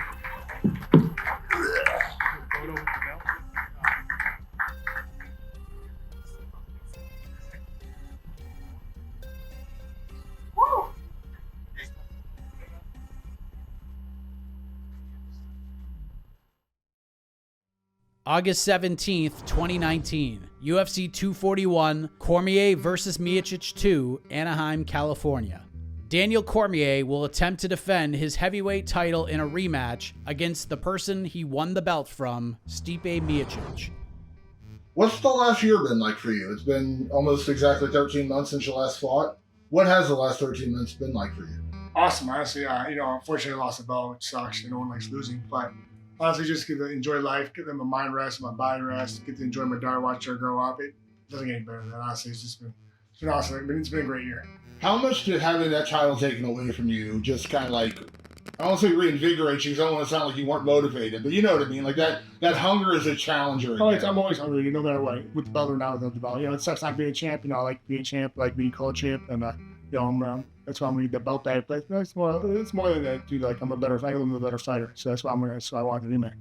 I think there are a lot of questions. There was the one eye poke in the first fight that was the referee called. But if you go back and watch that, there were a lot more I think the referee missed. So in my opinion, there are questions that need to be answered. Like what if that fight did get out of the first round? What if there were no eye pokes? Do you see this playing out any other way besides Daniel Cormier leaving the octagon with the belt still? I think it's going to be a lot longer. I mean, we asked Daniel Cormier media day, like the way the fight played out, it was such a definitive finish that you got to go into this matchup thinking, well, you know, it's going to be a lot longer, it's going to be a lot harder.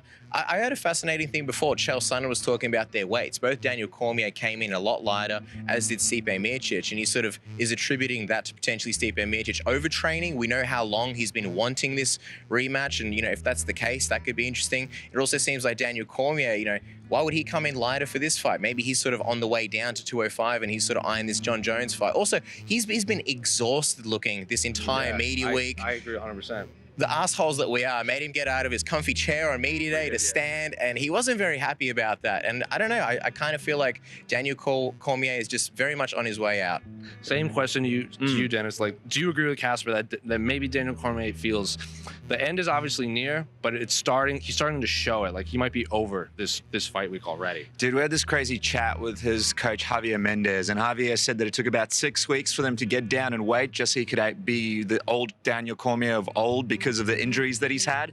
He also spoke about how he wants to see Daniel Cormier retire because he's got all these other opportunities that he can make money from, and he's really only sort of fighting for the money at this point. And then Daniel Cormier brings up during the open scrum the fact that he's not really associated to Jon Jones anymore because that was his primary way to make a living. Now he's got these other things. And then I ask him, I go, what is your motivation when we were talking to him during media day to fight? And he's like, well, you know, Stipe said this and that about being better than me, but it sounded like a bit like bullshit to me, like it wasn't legit. So I don't know what his motivation is here, man. It kind of seems like he's going through the motions of media day. He looks really, really tired. The weight is lower. I think it's because he's got a whole bunch of injuries. He wants to move around, and I think at 260, his back and all the other injuries sort of pop up. This is going to be a very interesting fight. I think it could look completely different. I would not write off Stipe at all. I think there's a good chance he wins this weekend, and we unfortunately see Daniel Cormier retire. This time, Stipe Miocic defeats Daniel Cormier by TKO late into round 4. Miocic evens the series and regains the UFC heavyweight championship belt. You went to the body shots. Did the corner tell you that, or was that something instinctively that you saw? It's something I saw. I actually talked to my coach earlier in the week about it. I was like, I remember always lifting his arms up when he throws punches or blocks punches, and I was like, you know what? No one really tests his body. I'm gonna start going. And I remember when Anderson Silva fight, UFC 200, he caught him with a body shot to the kick. I'm like, you know what? It's a little weaker than I thought, you know. So and I hit him with a couple of them, and I saw him wince. Where did you learn that celebration after that? Dude, I honestly, it was a little old school. We watched it today, and I kind of franked the tanked it. I just had no idea what I was doing. I kind of just lost. I don't know why I did it. I feel really dumb that I did it. And then I did the suck. I don't know why. I feel like I didn't do something with my hands or my feet, and I don't know. I'm an idiot. I'm dumb. You had, I think, the second largest statistical comeback in a championship fight in terms of being outlanded and then finishing the fight. What's going through your mind, you know, when maybe you're getting hit a lot? He hit you with a lot of big shots. What was going through your mind at those points? Not fighting like a bitch. I was fighting like a bitch. I really was. And you know, I take nothing from DC, man. Dude's tough. You know, he's fought the best in the world. He's beat the best in the world. And you know, just finally, you know, it took me a little time to get my mojo. And I just couldn't feel it. I just couldn't feed it. And my one coach told me that, man, when you walked in that 4th round, I knew it was gonna be over. He's like, I just see your face, the way you're swagger, your hips are moving. I knew it was gonna be good. You said you don't want to think about what's next, but I know DC tried to kind of stick it to you a little bit about waiting out for the rematch and all that kind of stuff. If he does choose to continue fighting, is there any part of you that kind of wants to stick it back to him a little bit? Yeah, I mean, whatever, man. I'm down for whatever. But right now, I just want to rest. I want to heal up. I'm going to be 37 on Monday. I feel like I'm 98 right now. And we'll figure it out. February 8th, 2020, UFC 247, Jones versus Reyes, Houston, Texas. Jon Jones is set to defend the UFC light heavyweight title against the undefeated Dominic Reyes at the Toyota Center. You know, I mean, when you were a world champion, he wasn't even fighting professionally yet. So I'm curious if it's difficult to get excited for you know, it's not like a marquee name or somebody that you've seen for years. No, it's not difficult to get excited. You know, Dominic starting off this whole thing with talking about party favorites and bringing up my past and stuff like that. It was exactly what I wanted and what I needed. Somebody who's tall. People think I do bad against tall people, so I'm excited for this challenge. He's undefeated.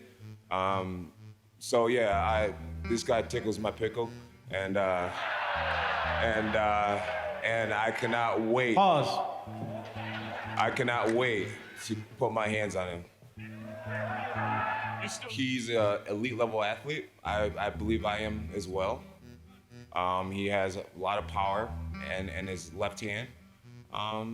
But to call him different than anybody I've faced before, I don't know if I can do that at all.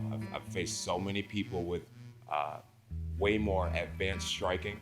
I've faced so many people with extreme knockout power.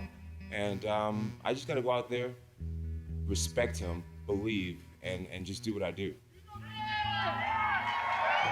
I don't really care. At the end of the day, my job is to destroy this dude and start focusing on 2020, you know what I mean? I'm gonna have a great 2020, and it's gonna start off by destroying Dominic. I don't know,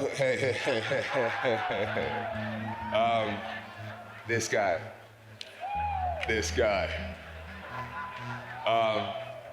Hell of a drug, huh? Stupid. That's gonna follow me for a long time, huh? But yeah, man, I don't know what I want to do to him, man. I don't know if I want to knock him out, choke him out, but dude, I'm gonna get him. I promise you guys. I do feel like Dominic has everything to win in this situation. You know, he's relatively unknown. But that's why that's why I'm training as hard as I can. You know, I was 240 last week, I'm 230 this week. I'm taking him extremely seriously. I watch his fights every single day. Because he's unknown, you know, people would expect someone in my position to take him lightly, and that's where guys in my position would fall. You know, I'm reading a book called Relentless right now, and it talks about being a cleaner. And I'm trying to be a cleaner, dude. I wanna dominate for years and years to come, and so I gotta take him very seriously. I read that book like 3 years ago, so it's a good book. It's a good book. It's a great book. I'm glad you did. I'm reading it right now. It might have helped me get here, to be honest. You know, I'm reading it right now in this training camp leading into beating your ass. Not gonna happen. Not gonna happen, Johnny boy. Not gonna happen. Great response, Dominic. I don't know. Is there a spy in my camp, John? You're not that important, Dominic. All right, John. We'll see what happens, though, man. We'll see how important I am when you're on your back, though. We'll see how important I really am. I'm taking you serious, bud. I'm taking you serious. Just know that. I'm taking you serious. But you're a pawn in this game, bro. I've been talking about it for a long time. Like DC, like all of them, bro. You're a pawn in this game. Say I'm a pawn? You're a pawn in this game, bro. How so? You're just a piece in the puzzle, bro. Piece in the puzzle? I'm trying to be great, bro, and you're just a part of it. You're a small part of it. As am I, and you're just another pawn in my puzzle. That's fine. Everyone's undefeated before they fight me, bro. No, they're not. They're not, though. They're really not, though. Trust me. You fought one undefeated guy. Trust me, bro. But that doesn't matter. What does that have to do with... Daniel Cormier was undefeated. What does Daniel Cormier have to do with me? Ryan Bader was undefeated. What does Ryan Bader have to do with me? You're not special, Dominic. Oh, I'm the one. I promise you. You're the one. You will see. You knocked out Chris Weidman. He's been knocked out so many times. You knocked... Good job. When was the last time you knocked anyone out, ever? I don't have to knock out people.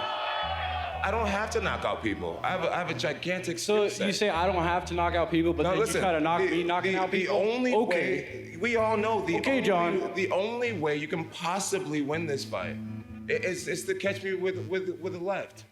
We all know that. I could submit you, I could out-wrestle you, I can kickbox you to death. Bro, I'm gonna get you. I'm gonna get you, Dominic. All right, we'll see. You know it. We'll You're a see, one-trick pony. I don't know it, actually. You're a one-trick pony. You think you know it. Bro, we saw your highlight reel. It was straight left. Straight left. Straight left. Hey, left uppercut. Home runs work, baby. Yeah, they do. They do. At a certain level, they do. Yeah, this level. Good response, Dominic.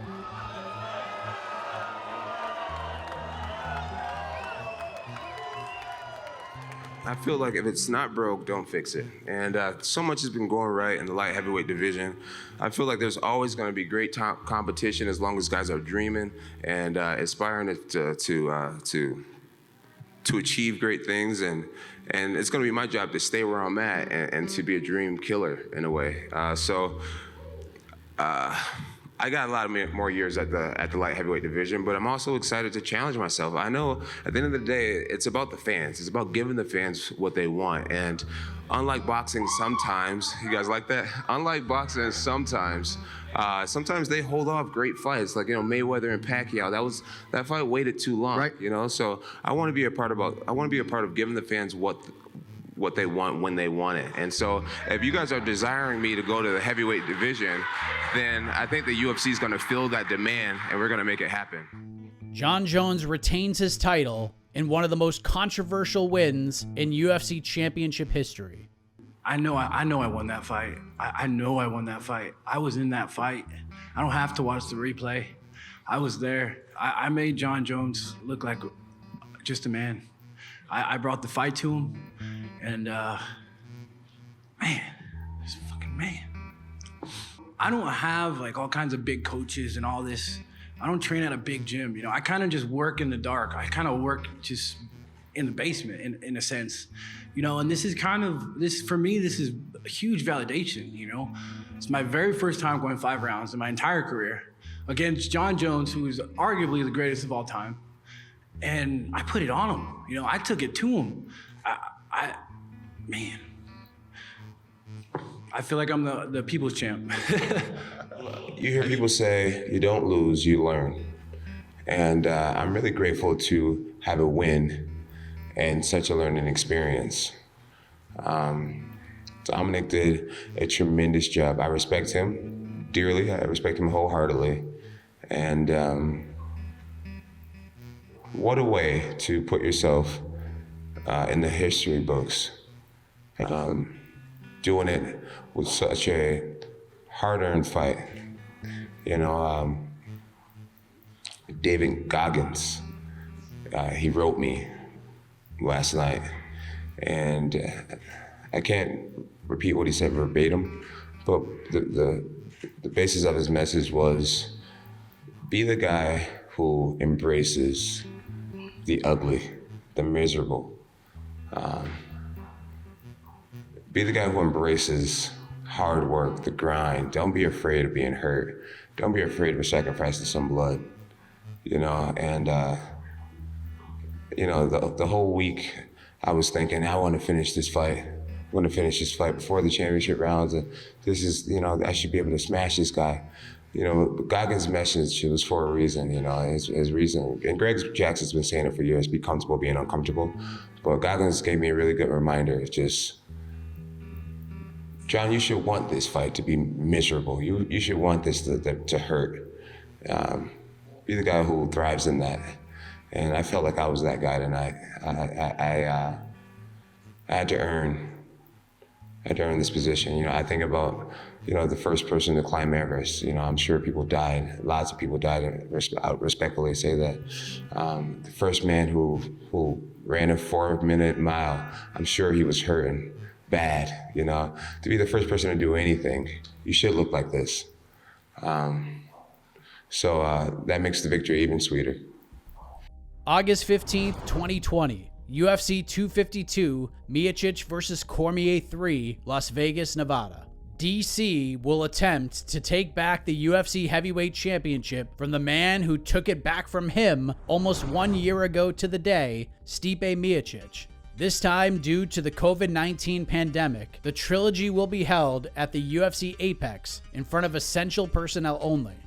You've been thinking about this guy for almost like 3 years at this point. What's it like to finally know that you're nearing the end of that? Thank God we're done with this, Playing, it's been great and been fun. A lot going on, rubber match, whatever wants, a trilogy, but when it's all said and done, it's gonna be over. Listen, we're both competitors. We don't want to lose. I like winning. Like I said, I train my butt off to where I'm at, and I'm not giving it up. I work too hard to give it up. I put a lot of time in that, not just me, with my coaches. They get away from their families. Their families let them go away with me to these camps or go train somewhere, and then it's not just me, it's all of us. In a fight marred by eye pokes, Miocic defeats Cormier in DC's final fight by decision and retains his title. Well, I felt bad. It wasn't trying to be intentional. I even told him like 45 times. I said, I'm sorry during the fight. Even during the fight, I'm like, hey, dude, I'm sorry. You know what I mean? But what you do, he did it to me multiple times, whatever. He said it wasn't on purpose, and like mine wasn't on purpose. I wasn't trying to. Like I honestly didn't realize I poked him in the eye. I looked up and I saw it on the replay. I'm like, oh, I totally poked him in the eye. That was my bad. Are you comfortable saying I am the greatest heavyweight of all time? Yeah, man. We'll see on Monday then. Everyone's going to change their opinion about it. So I always get shit on it. Like, so, listen, man, I'm just happy to cement my legacy. Like, everyone's talking about this legacy. Only reason I'm happy to cement my legacy is to show my daughter, if we have more kids, to show them that hard work pays off. Listen, if you do something, you put your mind and effort into it, you do good things. There were 2 eye pokes. They both got poked in the eye. And Cormier, that eye was hurt before the poke. We got a big group text that goes on, and I was like, there's something wrong with Cormier's eye. And then he got poked after that. That didn't help. But they both got poked. You can't use that as an excuse. Obviously, we're not going to matchmake tonight, as usual, but Jon Jones jumped on Twitter and said, coming to heavyweight, I'll see that title soon. As you sit here, does that make sense? A heavyweight title fight for Jon Jones, or you got Ngannou out there, who certainly believes that he's next? Is there something that stands out to you right now as like, this would be the way to go? Francis is definitely next. You can't jump over Francis. Francis has been out there destroying everybody. And if you look at how long ago it was that he got that title shot, he's worked his way back. It belongs to Francis Ngannou. But yeah, Jon Jones going to heavyweight is very interesting. March 27th, 2021, UFC 260, Miocic versus Ngannou 2, Las Vegas, Nevada. Stipe Miocic will attempt to defend his title against the man he defeated back in January of 2018, Francis the Predator Ngannou, as the main event in front of limited media and personnel at the UFC Apex. Francis is a great guy. He's a great fighter, and he has pulled himself up by his bootstraps out of Africa to become one of the best heavyweights in the world. But if he doesn't win the belt tomorrow, then that's what he's going to be, just one of the best heavyweights in the world. It's a guy that wasn't the champion. So he's to be commended for what he's done, but tomorrow he's going to have to show a different level to his game to beat Stipe Miocic. Stipe is that good. He's got to be more careful early than he was in fight 1. In fight 1, he was 35 years old, maybe 34. Him and I beat each other up for 3 fights. So he's got to be careful. And the octagon's small. He finds himself trapped against a big guy like Francis early, it could be lights out. There's always a debate about, who is the best heavyweight of all time, and who are some of the best. There was. I think it's over now, but yeah. For sure. And that's what I wanted to ask you, Francis. Do you think Stipe has cemented himself right now as the best heavyweight of all time? Well, his record says itself. You can argue about that. He's the most. He has defended more titles in the UFC heavyweight division than anyone else. I might go for change it, but as for now, yes, he had it. That night, did you think, man, this is a guy I'm probably going to have to see again at some point in my career? Did you think you sent a statement enough that night that, like, hey, we know who the better fighter is here? I hope so. But he's definitely gotten better. We all evolve, and he's definitely evolved. And, of course, I knew I'd probably see him down the road again. And, listen, this will be a hell of a fight Saturday.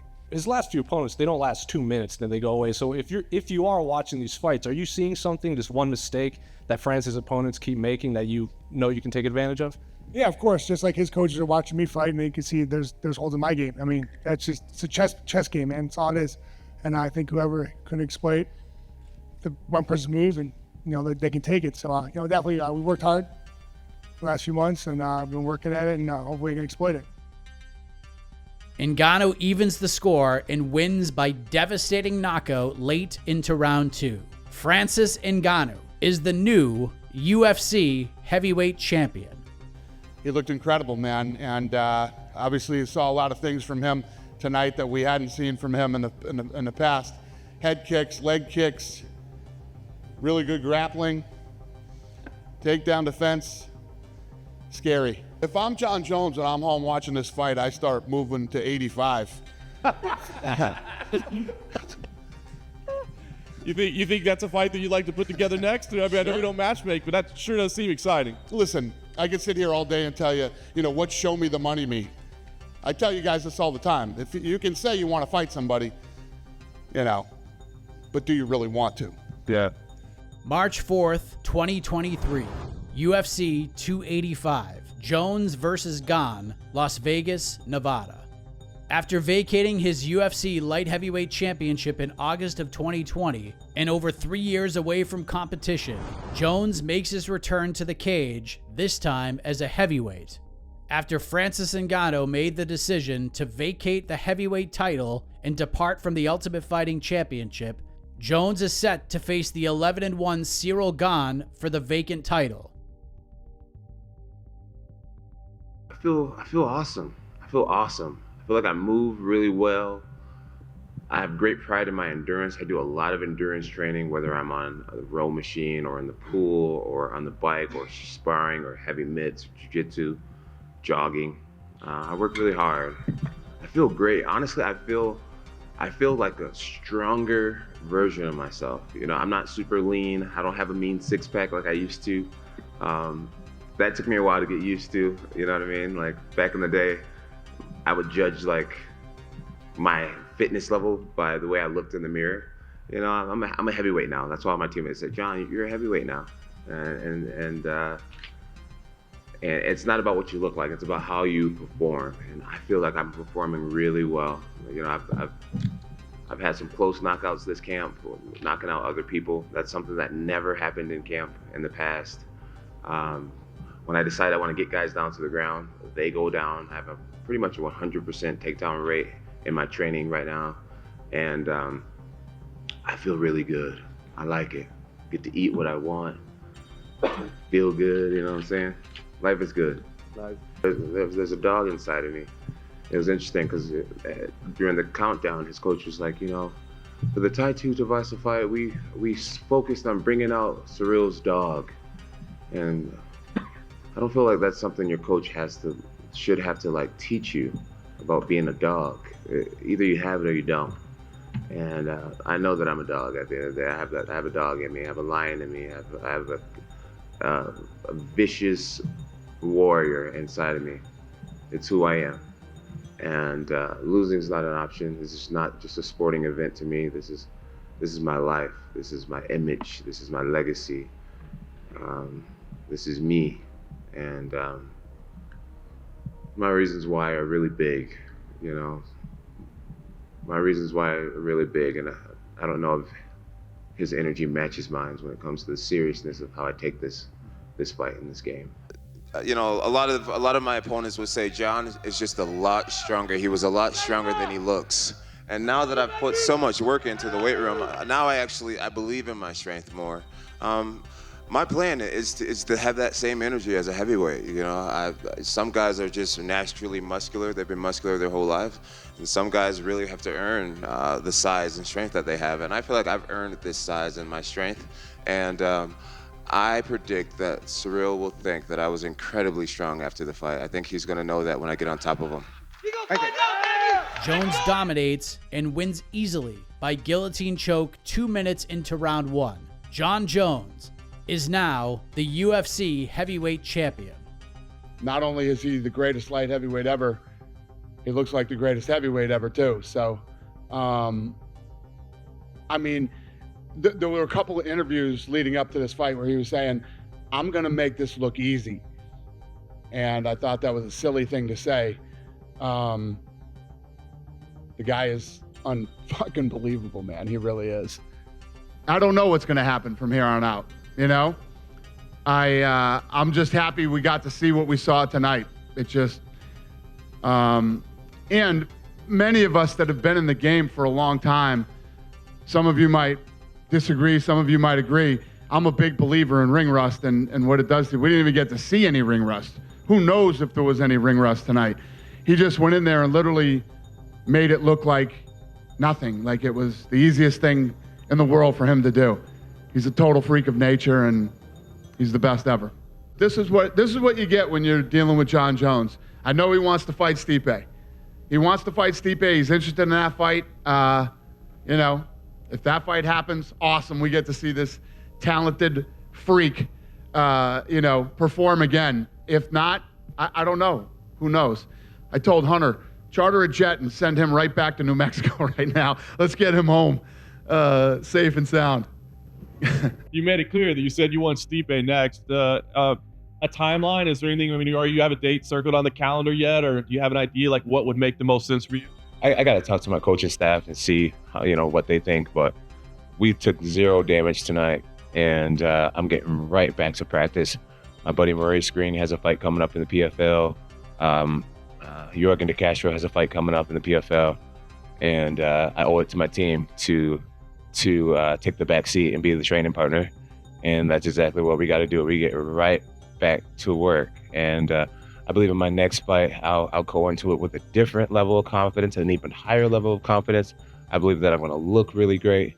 I'm going to have even higher endurance than I had today, which is going to be hard to beat because I'm in really great condition, and these guys in the back acting like nuts. I can't take you guys anywhere. Oh my goodness. Yeah, the next fight is gonna be awesome. I say it respectfully to Stipe. I would take time off from being a firefighter right now, and I mean that with all due respect. My whole world is gonna be focused on him. This is the biggest opportunity in my life to beat the heavyweight GOAT, and I'm gonna give it everything I got, absolutely everything I got. Stipe's talking about the fact that he's heavier than me right now. His head's already in the wrong spot if he thinks weightlifting is going to beat me. He'll never be younger than he is right now. He'll never be faster. And I'm going to not only beat Stipe Miocic, I'm going to finish Stipe Miocic before the championship rounds. November 16th, 2024, UFC 309, Jones versus Miocic, New York City, New York. Despite the availability of Tom Aspinall, the UFC interim heavyweight champion, Jones and the UFC opt to book Jones opposite former champion Stipe Miocic as the main event at the world's most famous arena, Madison Square Garden, for the UFC Heavyweight Championship of the World.